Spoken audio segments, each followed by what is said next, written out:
Le journal. Auditeurs de Radio Gabon, c'est l'heure du journal parlé. Ludunga Motolombe pour vous informer. Les principales manchettes au sommaire: la stratégie nationale de valorisation et de promotion des produits forestiers, autre que le bois d'œuvre révisé. Objectif: diversifier l'économie du pays et accroître le PIB national. Et du côté du ministère de l'Agriculture, sonnette d'alarme sur une éventuelle crise alimentaire liée à la crise sanitaire qui frappe le monde et le Gabon. À Lambaréné, rencontre fructueuse entre la fondatrice de l'association La Dynamique de Magnan, ses membres et les populations de la capitale mégovéenne. Au centre des discussions, la sensibilisation face à la Covid-19. Les hommes de Dieu plaident pour la réouverture des lieux de culte. Selon le président du Centre mondial Shekinah, il s'agit d'une démarche constitutionnelle. Le saviez-vous? Il existe des gestes simples à connaître pour empêcher la propagation du coronavirus. On les appelle les gestes barrières. Quels sont-ils? Se laver fréquemment les mains avec un désinfectant à base d'alcool ou de l'eau et du savon. En cas de toux et d'éternuement, couvrez la bouche et le nez avec le coude fléchi ou un mouchoir. Jetez immédiatement le mouchoir et lavez-vous les mains. Évitez tout contact étroit avec une personne ayant de la fièvre et de la toux. Saluez sans se serrer la main.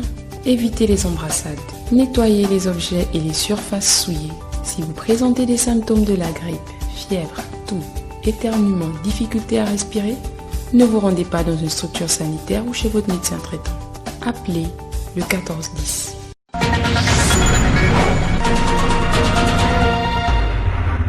La stratégie nationale révisée de valorisation et de promotion des produits forestiers autres que le bois d'œuvre, présentée par le patron des eaux et forêts, Lee White, lors du dernier conseil des ministres. Pour le professeur Lee White, l'objectif de cette stratégie permet au pays de diversifier l'économie, mais aussi d'accroître le produit intérieur brut national. Ahmad Beni Evaka. Le Gabon s'est engagé dans la diversification de son économie nationale. À cet effet, le gouvernement a identifié les réformes à conduire afin d'améliorer l'efficacité économique et les bénéfices sociaux apportés aux nationaux par l'exploitation des ressources naturelles en matière de forêt, pêche et aquaculture. Pour le cas des forêts, entre 2006 et 2008, la Direction générale des eaux et forêts avait notamment inscrit un plan d'action dont l'un des objectifs était d'améliorer la contribution du secteur forêt visant à accroître un PIB qui gravite autour de 3% dans le pilier Gabon vert initié par le président de la République, Ali Bongo Ondimba. Mais certains experts ont tout de même relevé quelques insuffisances d'études au niveau national. C'est pourquoi le dernier conseil des ministres dit avoir pris bonne note de la communication du ministre des Eaux et Forêts et de la Mer, professeur Lee White, relative à la stratégie nationale révisée de valorisation et de promotion des produits forestiers autres que le bois d'œuvre, entendez par là produits forestiers non ligneux, PFNL, pour non seulement améliorer les conditions de vie des populations, mais aussi diversifier l'économie locale. Car la réussite de la mise en œuvre de cette stratégie dépendra fortement de l'engagement politique et de l'appui des partenaires au développement. Alors, qu'est-ce qui pourrait justifier cette stratégie annoncée par le gouvernement? Ahmad Beni Evaka. Alors, Ludunga Motolombe, ce qu'il faut d'abord rappeler, c'est que les populations rurales du Gabon dépendent fortement de l'agriculture, de la chasse et de la cueillette. Et de manière traditionnelle, elles récoltent les produits forestiers non ligneux, PFNL, principalement pour l'alimentation, la construction, l'artisanat et les soins de santé. Plusieurs études ont montré que de nombreuses familles gabonaises vivent de la vente de ces produits, soit en tant qu'activité principale, soit en complément d'autres activités. Et pour le gouvernement, il devient donc indéniable que la commercialisation des PFNL contribue de manière effective à l'économie locale. Résultat, création d'entreprises, nouvelles sources d'emploi. Et c'est pourquoi d'ailleurs les Gabonais attendent impatiemment l'effectivité de cette stratégie nationale révisée de valorisation et promotion des produits forestiers non ligneux. Merci Beni Evaka des eaux et forêts à l'agriculture. Il n'y a qu'un pas. Cela dit, le syndicat national des professionnels de l'agriculture vient de mettre en garde d'une éventuelle crise alimentaire au Gabon due à la Covid-19. Détails et explications, Rokia Monene. La pandémie de la Covid-19 dans le monde a eu du point de vue agricole de grandes conséquences. La baisse de la production et l'arrêt des exportations des denrées alimentaires. Sirlen Steven Koumamba, président du syndicat national des professionnels de l'agriculture. Tous ces achats et distributions de denrées alimentaires ont considérablement réduit le stock en denrées alimentaires du pays. C'est pourquoi, depuis le mois d'avril, il y a eu une nécessité de réapprovisionnement des stocks. Or, les mesures de fermeture de frontières au Gabon et dans plusieurs pays et la mesure prudente des pays producteurs de réduire, voire stopper les opérations d'exploitation des denrées alimentaires pour nourrir prioritairement leur propre population pourrait rendre difficile notre réapprovisionnement. Face à cette situation, le syndicat national des professionnels de l'agriculture et la société civile gabonaise font ce plaidoyer. Il est urgent que le ministre de l'Agriculture, M. Biendi Manga Moussavou, mette en place un plan de valorisation de ces terres qui pallierait dans un premier temps au problème d'importation de produits vivriers issus du Cameroun. L'urgence est désormais sur l'agriculture. Les deux acteurs ont également suggéré à l'État gabonais d'investir 10% du budget de l'État dans l'agriculture comme le stipulent les accords de Maputo.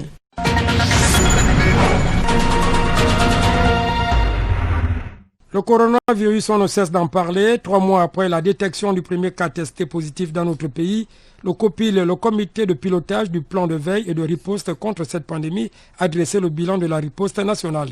Reportage de Aman Ryan Zengi. Dresser le bilan des 3 mois de riposte contre l'épidémie à coronavirus était l'objectif de cette communication des autorités gabonaises via le comité de pilotage de veille et de riposte contre le coronavirus. Dr Guy Patrick Obiandon, porte-parole du COPIL. Lorsqu'on regarde la courbe évolutive de l'épidémie à coronavirus dans notre pays, nous constatons qu'en termes de pourcentage, c'est-à-dire en termes de nouveaux cas déclarés, la tendance est à la baisse du nombre de nouveaux cas.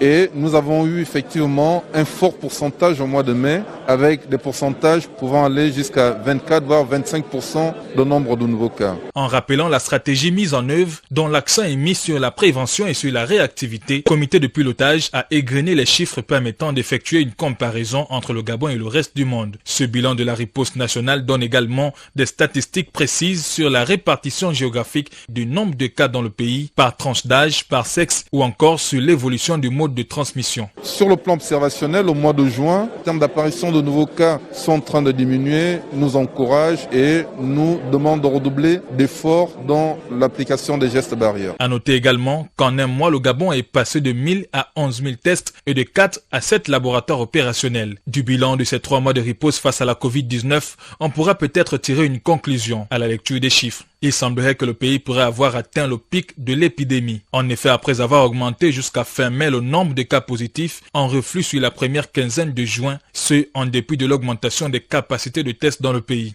La pandémie du coronavirus perturbe sérieusement toutes les activités. Comment faire en ce début de vacances et qu'attendent faire les parents pour contenir leurs enfants si la pandémie perdure? Tentative de réponse dans ce reportage de Pascaline Mezza. Les vacances, cette période pendant laquelle l'activité scolaire est interrompue, devrait être perturbée cette année à cause du coronavirus qui sévit dans notre pays. Certains parents qui avaient l'habitude de préparer le voyage de leurs enfants en ce mois de juin se voient obligés de réviser leurs projets. C'est le cas de Nadège. Compte tenu de la situation actuelle du coronavirus, le transport humain est suspendu. C'est-à-dire que les agences ne transportent pas les passagers actuellement. Non, personne ne peut voyager. Ceux qui ont des enfants en classe d'examen, ils vont travailler 3 mois de vacances. Le CEP et le concours va se faire en août. D'abord en juillet, la reprise de cours des classes avec examen. Mais si tu as des enfants qui font les examens et ceux qui sont sans examen, tu ne peux pas voyager certains et laisser les autres. Les enfants ne peuvent plus voyager actuellement. Pour d'autres comme Eugène, la situation du Covid-19 ne peut pas changer son programme de voyage. À cause du Covid-19, je ne peux pas faire voyager les enfants seuls. On est obligé d'être ici jusqu'à ce que la date du voyage va arriver. Entre-temps, je peux déjà les faire partir et rester un peu tranquille. Deuxièmement, malgré cela, je compte quand même voyager avec eux parce que nous devons passer les vacances au village et nous avons des événements auxquels nous devons assister là-bas. Toutefois, pour que Jeune et ses enfants puissent aller passer quelque temps au village, il leur faudra justifier d'une urgence afin d'obtenir un laissez-passer auprès du ministère de l'Intérieur. La circulation interurbaine étant interdite dans notre pays pour cause du coronavirus. Perturbation également dans la programmation par les familles dans l'organisation des mariages, retraite de deuil, circoncision et autres événements des vacances. Inquiétude de plusieurs familles gabonaises à quand la levée partielle de confinement. Ida Onyami, reportage. Les mois de juillet, août et de septembre sont connus pour l'organisation des mariages coutumiers et civils. Mais l'arrivée du Covid-19 et des mesures de riposte sont venues bouleverser la donne, ce qui oblige les familles de Guy Joël et Magali à revoir le calendrier de leur organisation de mariage. Dans ma famille, il y avait 2 mariages qui étaient prévus. On a été obligé de renvoyer ce mariage à une date ultérieure. Alors ça ne fait pas beau parce que déjà l'organisation d'un événement de cette envergure nécessite beaucoup de moyens. Nous avions une cérémonie qui devait se passer en juillet, mais hélas, faute du coronavirus, nous sommes obligés de reporter pour aller en août. En croyant que août sera vraiment un mois ouvrable, bien sûr. On attend. Les gens qui viendront au mariage seront peu. Ce serait peut-être 15 ou 20 personnes. Alors, à quoi bon servira de donner de l'argent pour le mariage pendant que le mariage se fait avec plusieurs personnes, au moins une centaine de personnes, voire même 200 personnes. Même son de cloche pour les familles de Eric et Marc qui se préparaient pourtant à coordonner une cérémonie de retrait de deuil. Les raisons qui m'amènent à reporter ces événements sont la pandémie Covid-19. Je ne pouvais pas recevoir toute la famille chez moi afin qu'on puisse organiser des réunions pour la réussite de cet événement. Donc nous sommes obligés de renvoyer l'événement pour août 2021 dans l'espoir que tout va bien se dérouler. Compte tenu de la crise sanitaire coronavirus qui sévit dans le monde entier, suite à cela, nous avons reporté à une date ultérieure de retrait de deuil qui était prévue début du mois d'août. Nous regrettons vraiment cette situation parce que nous sommes vus dans l'obligation d'annuler tous les billets sans oublier certains travaux effectués pour la cérémonie. Il est clair que l'avènement du coronavirus a véritablement bouleversé les pratiques et habitudes des populations. Même les sociétés qui pratiquent la circoncision à ces mêmes périodes ne savent plus sur quel pied danser.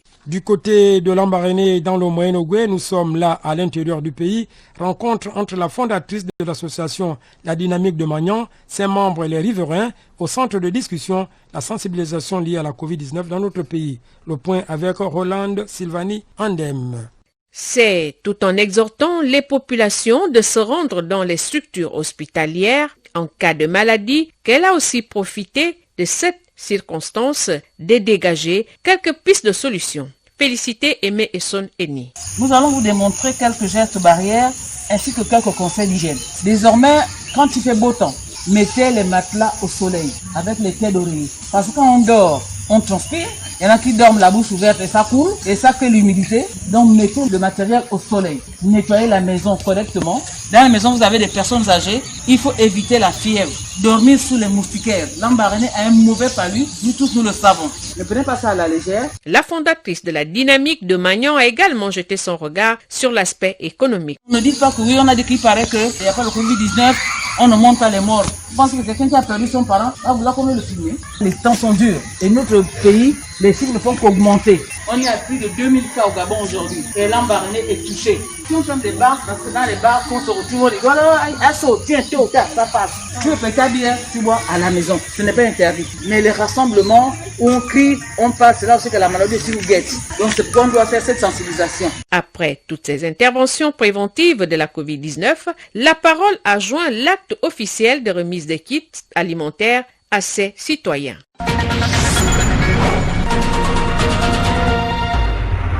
Un mot de religion avant la page étrangère de ce journal. Les hommes d'église plaident pour la réouverture des lieux de culte en cette période de la Covid-19.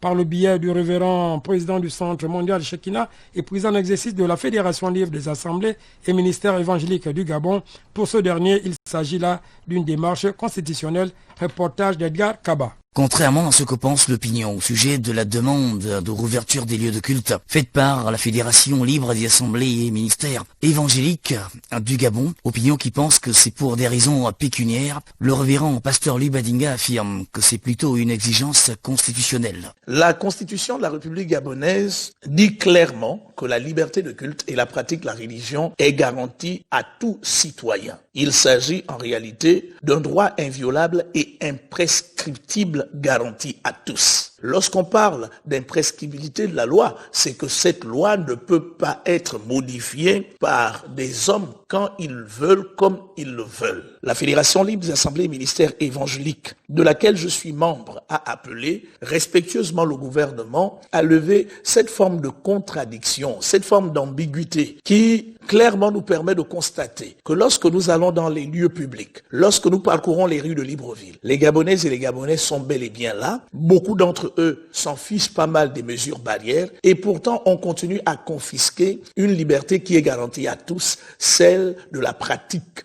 de la religion, de la pratique du culte assez librement, là où ils veulent, comme ils veulent. Pour ce faire, il a fait un certain nombre de propositions au gouvernement. Premièrement, instauration obligatoire du thermoflage aux entrées des lieux de culte. Deuxièmement, port obligatoire du masque dans les lieux de culte. Troisièmement, dispositif de lavage des mains ou utilisation du gel hydroalcoolique aux entrées et aux sorties des lieux de culte. Quatrièmement, distanciation minimale d'1 mètre de part et d'autre entre les personnes en milieu de célébration. Cinquièmement, interdiction de tout contact physique entre membres. Sixièmement, nous avons demandé au gouvernement le décalage des heures de couvre-feu de 24 heures à 6 heures du matin.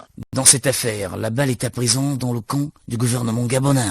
À l'étranger et singulièrement au Brésil, les populations passent des moments difficiles. La pandémie du coronavirus fait rage, enseigne Bamboua Pingani. La situation est catastrophique au Brésil pour des raisons à la fois sanitaires et politiques qui jouent en leur défaveur. S'agissant de la situation sanitaire, on peut relever un manque de tests. Un ratage qui réside souvent dans l'absence de dépistage, le manque de tests est criard dans cette zone du monde. Le Brésil paie actuellement un lourd tribut avec plus de 37 000 décès et le nombre de cas confirmés sont de plus de 710 000 cas. Situation qui bat des records dans le monde. La courbe épidémique va crescendo chaque jour dans cette partie du continent américain.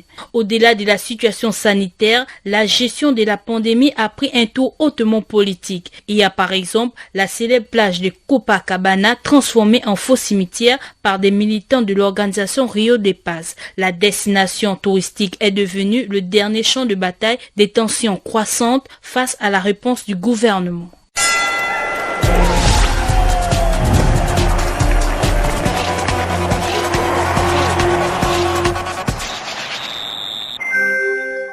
À présent, la page des sports de ce journal, une présentation du Régis Koupangoy de Boumangu. Les Jeux Olympiques 2020 reportés en 2021 à cause du Covid-19 vont se tenir bel et bien l'année prochaine à Tokyo malgré la pandémie.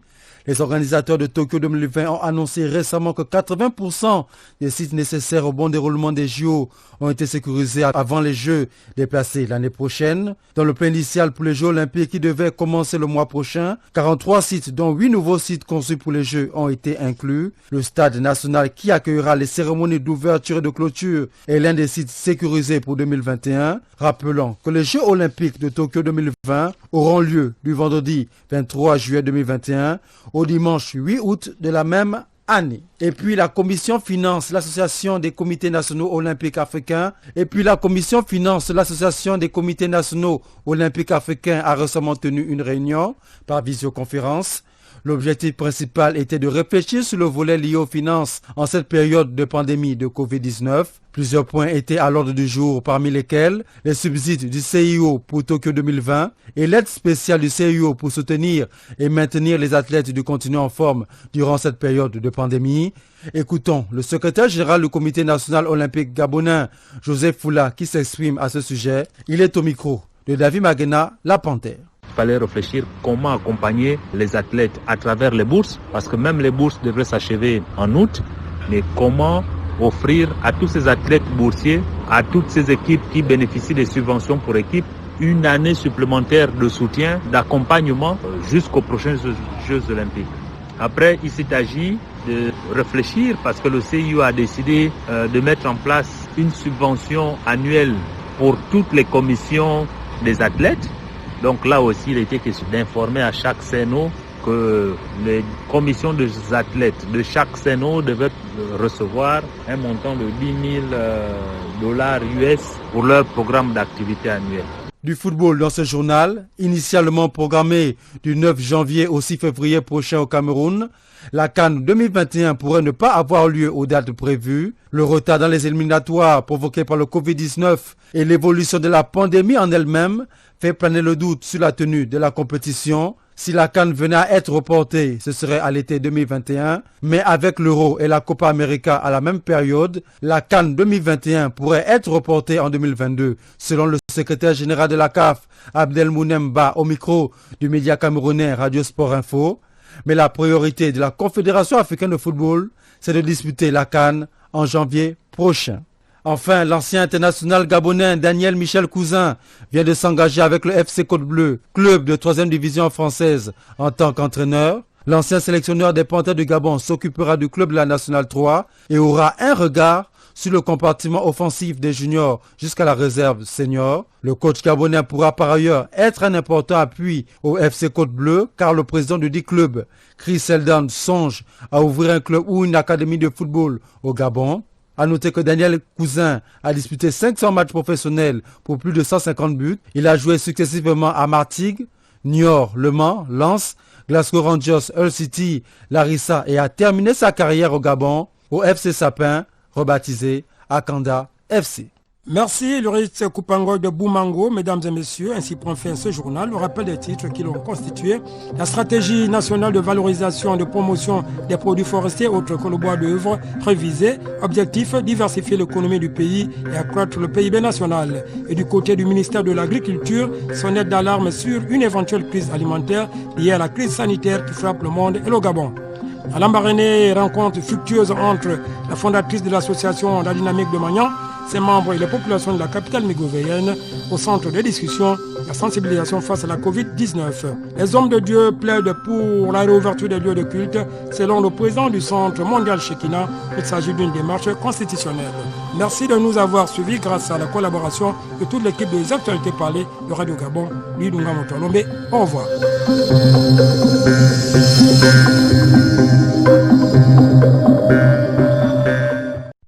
Vous êtes câblé sur Radio Gabon émettant de Libreville, 88.7, 96.5 FM.